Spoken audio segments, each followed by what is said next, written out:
Hello everyone, it's Kari and I'm so excited today because I get to show you this brand new set from Missing Stamps called Teacups.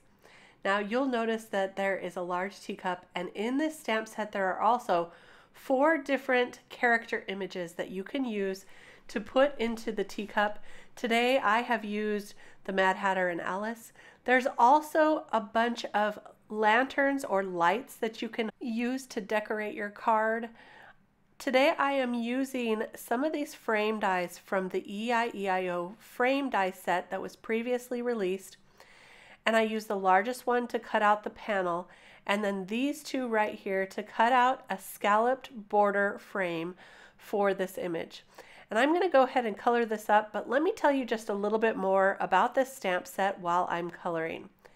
So the other images that are available are the Queen of Hearts and the White Rabbit.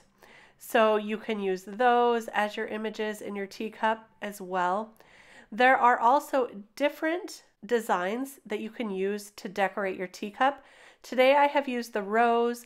There's also a heart and any other small images you can use to decorate the teacup, or you can leave the teacup plain.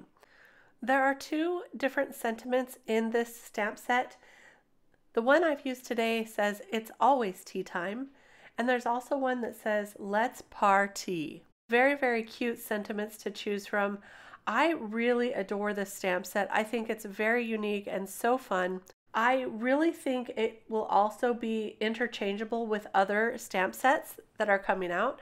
So be sure to keep your eyes on the Miss Ink Stamps blog and web store so that you can see all the new release. Today I decided to color up these images traditionally.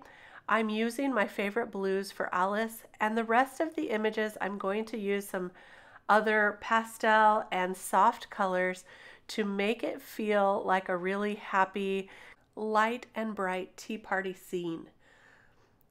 I went ahead and used the same blues on the Mad Hatter for his sash and his bow tie. And you will see that the colors that I chose to use today, I'm using multiple times on this card. So I will also use the blues on one of the lanterns above them. And for many of the images, I'm going to do the same thing. For the rose, I colored it a soft pink, and now I'm using some light greens to color those leaves. And here's where I started to remember that I was going to color the lanterns with some of the same colors. So I went ahead with that green on one of the lanterns, and then I'm going to go in with the pinks on another one of the lanterns. I decided to use it on this longer lantern here. So these are the same pinks that I used for the rose there to decorate that teacup. Very fun to repeat the colors. And then I remembered, oh yeah, I wanted one of those to be blue as well, an Alice blue. So I went ahead and colored the last lantern with that blue shade.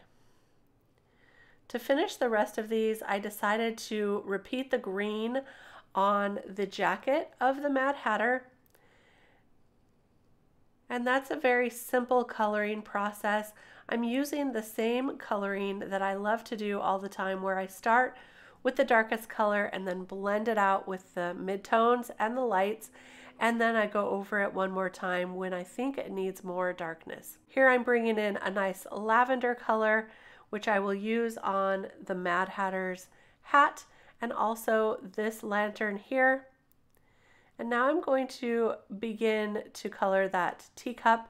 I wanted it to be a soft yellow, so I started with some really, really light yellows. In the video, it doesn't show up quite as much, so I decided to go in with some darker yellows and then blend those out, but still keep it a nice soft tone.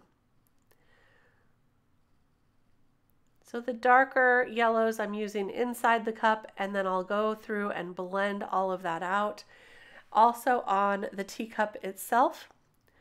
For the saucer of the teacup, I decided to use some of that lavender that I used on the Mad Hatter's hat to color the inside portion of that saucer, and then the outside I will also color with the yellow.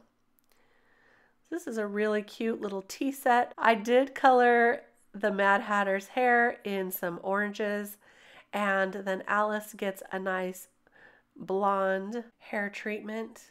And then I colored up the tea kettle or the teapot with the same oranges as the Mad Hatter's hair.